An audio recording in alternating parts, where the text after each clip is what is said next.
Daily. Taste the Daily. நார்மலாவே நான் வெளியே வந்தேன்னா எல்லாருமே ஒரு மாதிரி பார்ப்பாங்க. என்னோட ஏதோ ஒரு டவுன் சுச்சுவேஷன்ல மட்டும் நான் ஒரே ஒரு ஐட்டம் சாங் பண்ணேன். எல்லா கேர்ள்ஸுமே தப்பானவங்க கிடையாது, அவங்களோட சுச்சுவேஷன் தான் தப்பு. ஃபோர்ஸ் பண்ணல. இந்த வட்டகராலே ஒரு சீன் இருந்து அதான் ஆக்சுவலி அது நான் எதெல்லாம் அன்கம்ஃபர்டபுளா ஃபீல் பண்ணனோ அந்த சீன் தான்.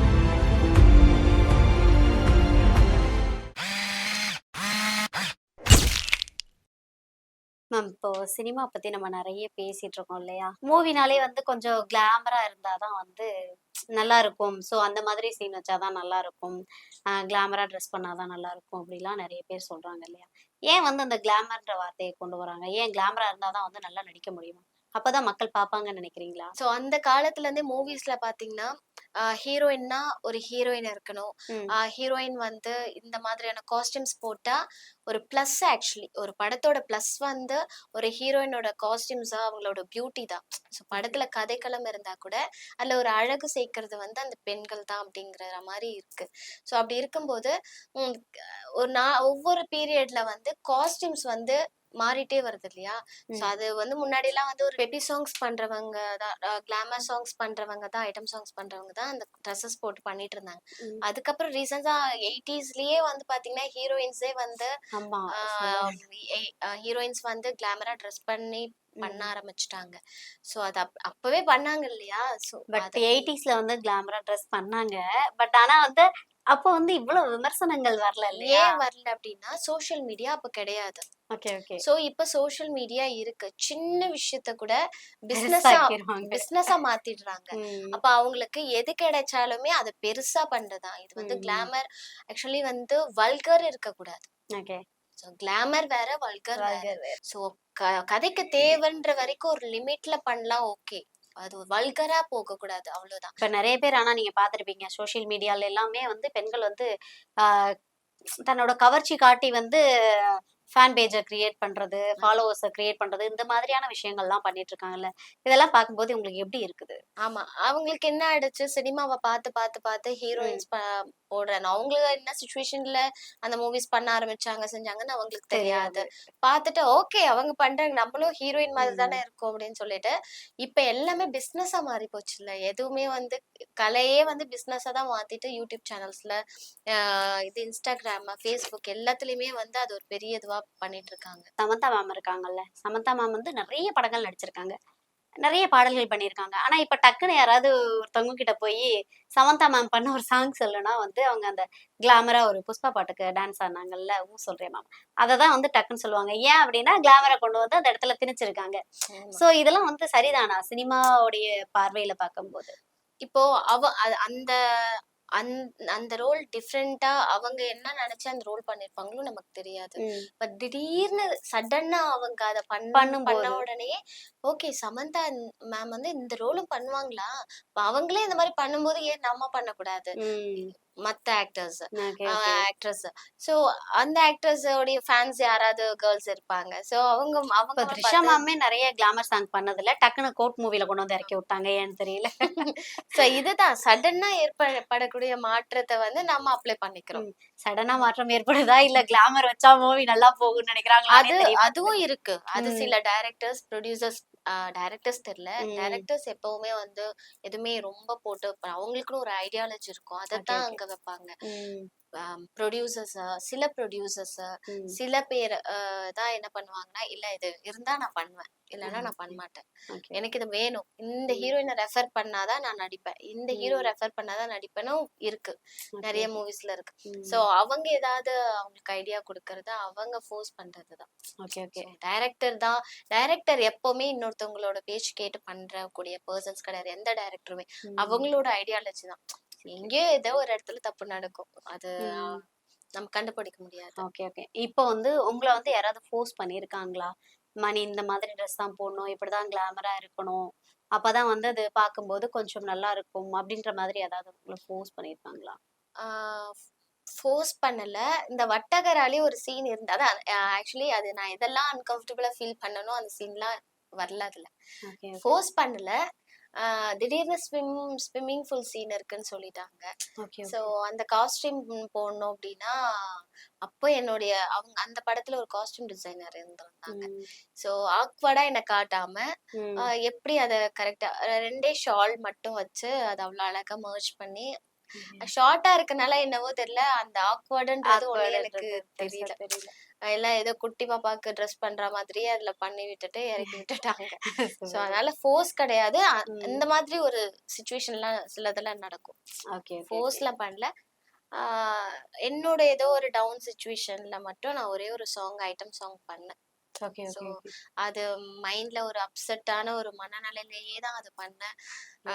இல்ல அது வந்து உங்களுக்கு வேண்டான்னு தோணுது இல்ல, தென் ஏன் அது திரும்ப நம்ம பண்ணணும்? அந்த நேரத்துல எனக்கு ஃபினான்ஷியல் பர்டன் பயங்கரமா இருந்துச்சு. ப்ரொடியூசர் வந்து இந்த ஊர் கிடையாது, ஆஸ்திரேலியா அவங்க. ஸோ ஒன் ஆஃப் ஃப்ரெண்ட் மூலயமா தான் எங்களுக்கு தெரியும். வேற ஒரு பர்சன் மூலயமா அது அந்த ஆல்பம் பண்ண போய் ஒரு படத்துல அது ட்ராப் ஆயிடுச்சு. அந்த ஆல்பம் சாங்க அந்த ப்ரொடியூசர் நாங்க ஷூட் போயிருந்தப்போ என் கசின் கிட்ட வந்து கேட்டாங்க. அந்த ஆஸ்திரேலியன் ப்ரொடியூசர் கேட்டாரு, நீங்களே பண்ண ஆக்சுவலா டைரக்டர் இல்லையா என்னோட கசின், வேற ஒரு பர்சன் சொல்லியிருந்தாங்கன்னா மூவி இல்லாம தனியா ஒரு ஆல்பம் ஐட்டம் பண்ணி கொடுங்கன்னு சொல்லியிருந்தா பண்ணி கொடுத்துருக்க மாட்டேன். ஸோ அந்த அவங்களே வேற முன்னாடி பண்ணக்கூடிய அந்த சாங்கே வந்து பாத்தீங்கன்னா ஒரு படத்துல இருக்கு. ஸோ உங்களுக்கு கிளாமர் ரொம்ப இருக்காது, சாரி தான் யூஸ் பண்ணுவோன்றதுக்காக கமிட் ஆன. பட் அது டிராப் ஆன பிறகு இவர் என் கசினே எடுத்து ஆல்பம் பண்ண சொல்லிட்டாங்க. ஸோ என் கசின் பண்ணதுனால கொஞ்சம் அந்த இது இல்லாம ஷைனஸ் இல்லாம நம்ம ஃபேமிலில இருக்க ஒரு பர்சன் தான் பண்றாங்க. ஸோ அதனால அது பண்ணி கொடுத்தேன். இல்ல இப்ப நீங்க பேசும்போது சொன்னீங்களா ஃபினான்ஷியலுக்காக அந்த நேரத்துல வந்து ஆமா கண்டிப்பா.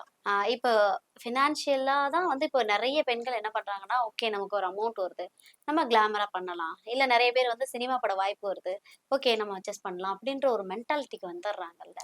அது எவ்வளவு பெரிய தவறு. நான் ஆரம்பத்திலேயே சொல்லியிருந்தேன், எல்லா கேர்ள்ஸுமே தப்பானவங்க கிடையாது, அவங்களோட சிச்சுவேஷன் தான் தள்ளும். சில பேர் வந்து இல்ல நமக்கு மணி ஏர்ன் பண்றதுக்கு நிறைய விதம் இருக்கு, வாய்ப்புகள் கண்டிப்பா இருக்கு.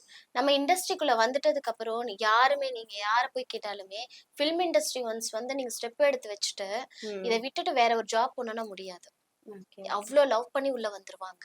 அந்த மனநிலை நம்மள கொன்னுடும்.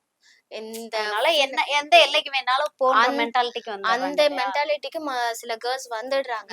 இப்போ நீங்க என்னெல்லாம் கேட்டீங்கன்னா அப்படி ஒண்ணும் நம்ம இதுலதான் இருக்கணும் அப்படிங்கறதுல எனக்கு I have plenty of talents. So அந்த நேரத்துல எனக்கு ஒரு சிச்சுவேஷன்.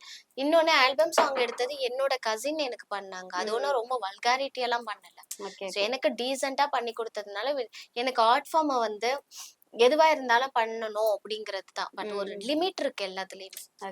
நம்ம சினிமான்னு ஒண்ணு வந்துட்டு நான் இதை பண்ண மாட்டேன் அதை பண்ண மாட்டேன்னு சொல்ல முடியாது.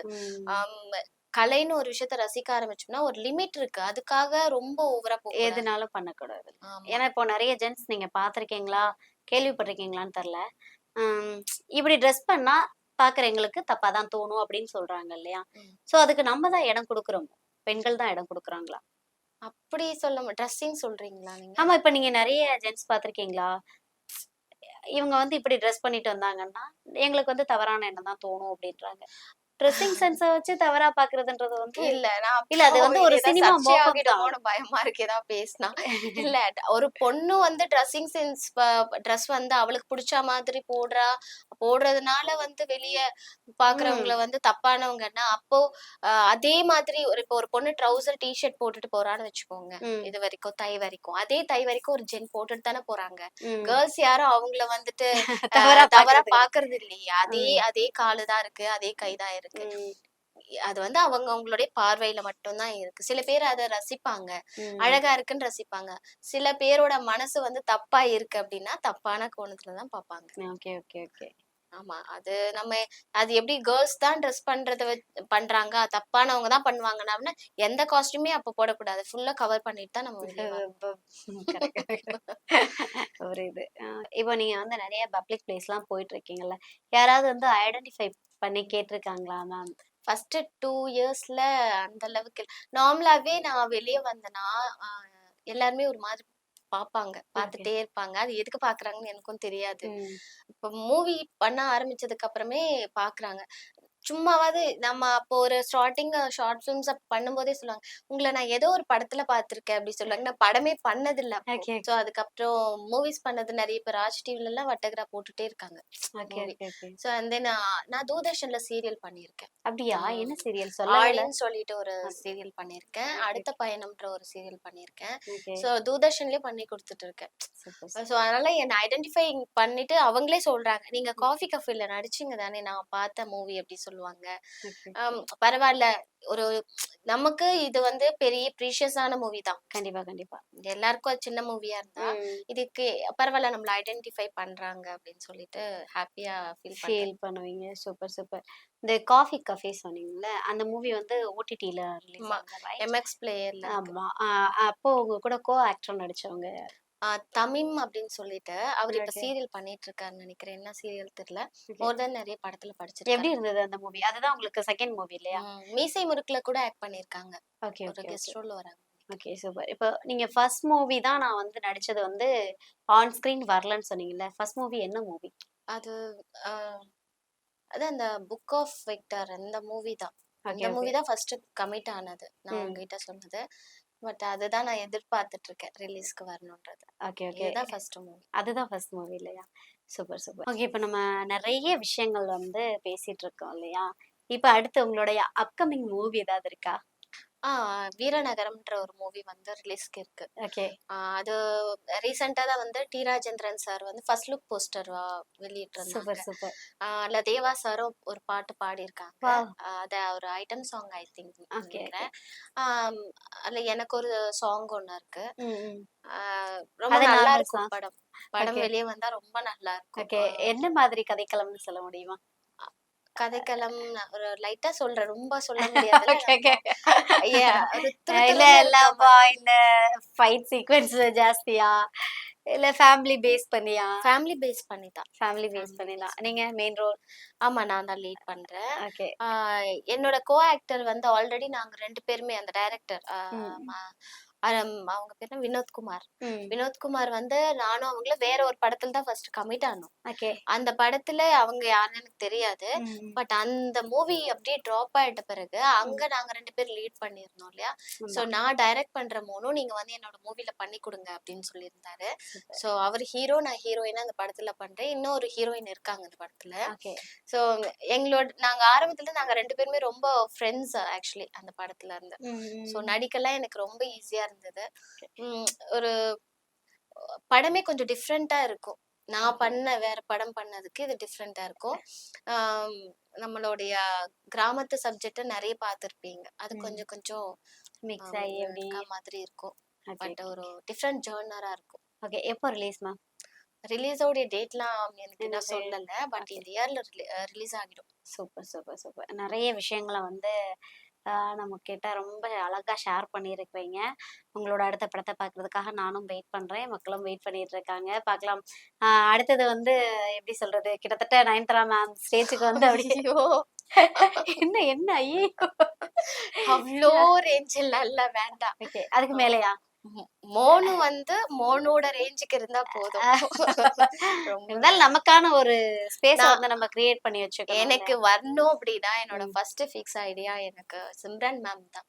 ஓகே அவங்களோட இடத்தை இன்னும் யாரும் ரீச் பண்ணல ஓகே ஓகே. என் பர்சனலி. ம். சோ அதனால எனக்கு எல்லாத்துலயும் பெஸ்ட் அவங்க தான் எனக்கு. Okay so okay okay. அவங்கள வேணா நீங்க டார்கெட் ஃபிக்ஸ் ஓகே. பண்ணிக்கோங்க. அப்ப சிம்ரன் மேம்க்கு அடுத்ததா வந்து டஃப் கொடுக்கறதுக்கு மோனா மேம் வராங்க அப்படிதானே? ஆக்சுவலி சிம்ரனுடைய சிஸ்டர் பேருமே வந்து மோனல் மேம் ரைட்? ஆமா. ஓகே. அடுத்த சிஸ்டரா வந்து நீங்க களத்துல இறங்குறீங்க. ரொம்ப ஹாப்பியா பார்க்கலாம். இருக்கு. Super super. பேசிட்டே இருந்ததுல வந்து நீங்க வந்து எனக்கு ப்ரொபோஸ் பண்ண மறந்துட்டீங்க சரியா? இப்ப வந்து மகேஷ் சார் இருக்காரு. இல்ல மகேஷ் சார் வேண்டாம். உங்களுக்கு பிடிச்ச ஆக்டர் யாரு?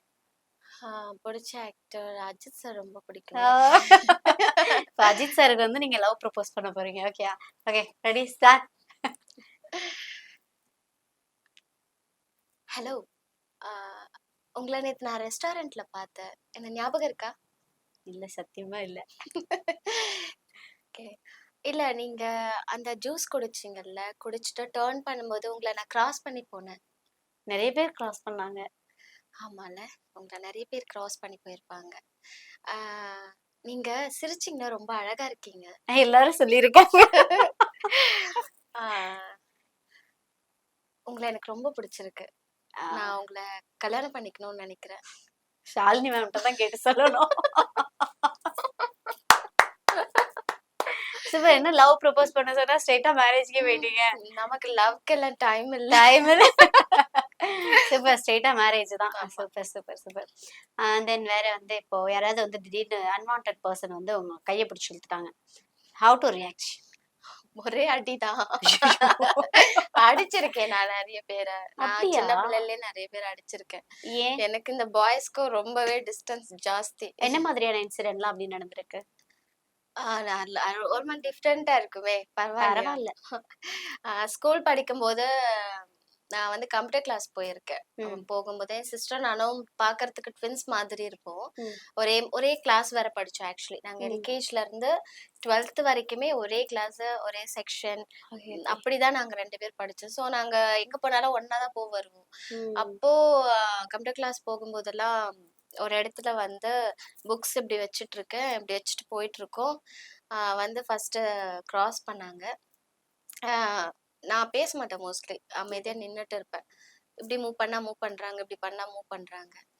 கையை இப்படி பிடிச்சு, என்ன பேசிட்டு இருக்கே, உன் பின்னாடி இவ்வளோ நாள் ஃபாலோ பண்ற செய்யற, நீ என்ன இப்படியே போயிட்டு வந்துட்டு இருக்க அப்படின்னு சொல்லிட்டு கையை பிடிச்சிட்டு. எங்க அப்பா ரொம்ப ஸ்ட்ரிக்ட் ஆக்சுவலி. நாங்க எங்க போனாலும் எங்க அப்பா வேற வருவாங்க, சைக்கிள் எடுத்துட்டு வருவாங்க. கம்ப்யூட்டர் கிளாஸ் போகும்போது அவர் எங்க நின்று பார்த்துட்டு இருந்தாருன்னு தெரியல. என்னை பிடிச்சி கையை பிடிச்சி இழுத்த உடனே ஃபர்ஸ்ட் சொல்றேன், புக்ஸை கூட எல்லாரும் பாக்குறாங்க. நான் அத்தனை பேரும் பார்த்தாங்க அவனை அடிச்சதை. நான் என் சிஸ்டர் வாமோன்னு போயிடலாம் நம்ம அப்படின்னு கூப்பிடுறான். விட்டுறான் கைய அப்படின்னு சொல்லிட்டு அடிச்சது. அங்க ஒரு அங்கிள் பார்த்து சொன்னாங்க, இவனுங்களுக்கு எல்லாம் இப்படிதான் அடிச்சிட்டீங்களா? அடி அவன் அடிச்சு நிறைய பேர் அடிச்சிருக்கேன். என்கிட்ட வரமாட்டாங்க. அந்த ஊர்லயே ஃபுல்லாவே வந்து ஆக்சுவலி என்னோட ஒரிஜினல் நேம் மோனிஷா. என்னோட நேம் வந்து மோனிஷா தான். சோ ஃபிலிம் இண்டஸ்ட்ரிக்காக தான் நான் ஷாரா மோனு அப்படிங்கிற நேம் வந்து சூட் பண்ணது. ஆமா, என் கசின் தான் எனக்கு அந்த நேம் சூட் பண்ணாங்க. சோ அதனால மோனிஷா அப்படின்னாலே வரமாட்டாங்க. பாக்க வந்து ஸ்வீட்டா பேசுற மாதிரி இருக்கும். என்ன என் பெர்மிஷன் இல்லாம என்ன யாராவது தொட்டுட்டாங்க வீட்லயே, அம்மா கிட்ட, எங்க அம்மா கூட வர மாட்டாங்க. சோ இவ்வளவு கோபமா, என்னதான் கோபமா இருந்தாலும் சினிமா இண்டஸ்ட்ரின்னு வரும்போது படங்களுக்காக நிறைய விஷயங்களை அட்ஜஸ்ட் பண்ணி தான் போயிட்டு இருக்கு இல்லையா? நான் கிளாசிக்கல் டான்ஸும் பண்ணிட்டு இருக்கேன். எனக்கு கிளாசிக்கலும் அவ்வளவு பிடிக்கும். எவ்வளவு சினிமா பிடிக்குமோ டான்ஸும் எனக்கு அவ்வளவு பிடிக்கும். சாரா மேம் வந்து இப்ப நம்ம கிட்ட வந்து film industry, cinema life, otherwise அவங்களோட லைஃப் பத்தி நிறைய விஷயங்களை நம்ம கிட்ட ஷேர் பண்ணியிருக்காங்க. ஸோ ஒரு சினிமா இண்டஸ்ட்ரிக்குள்ள வரும்போது எப்படிலாம் இருக்கணும், என்னெல்லாம் பண்ணணும், பண்ணக்கூடாதுன்ற விஷயங்களையும் வந்து ரொம்ப அழகா நம்மளுக்காக சொல்லியிருக்காங்க. ஸோ ரொம்ப தேங்க்யூ சாரா மேம். Thank you so much.